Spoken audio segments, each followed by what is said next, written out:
में एक नबी आया है जो खुदा के दीन की दावत देता है। और सबसे हैरत की बात यह है कि उस नबी के पास 2 बच्चे भी हैं जो मांगने वालों को इतना अता करते हैं कि साइल हैरान हो जाते हैं। नीज उस काफले वालों ने उस बादशाह यानी कैस को इमाम हुसैन अलैहिस्सलाम के मुतल्लिक बताया कि वो उस नबी का नवासा है जो अजायबात का मजहर है।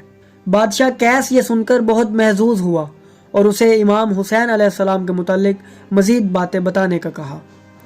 अगले दिन दोबारा इस बादशाह ने इमाम हुसैन अलैहिस्सलाम का जिक्र सुनने के लिए उस काफले वाले शख्स को बुलाया और यूं वो बादशाह रोज़ाना ऐसा ही करता और रफ्ता रफ्ता उसे इमाम हुसैन अलैहिस्सलाम की ज़ात से शदीद मोहब्बत और मुवद्दत हो गई। वो रोज़ाना अपने दरबार में ज़िक्र इमाम हुसैन अलैहिस्सलाम किया करता था और ऐसे ही शब व रोज़ गुज़रते रहे। नाजरीन, एक दिन हस्बे मामूल वो बादशाह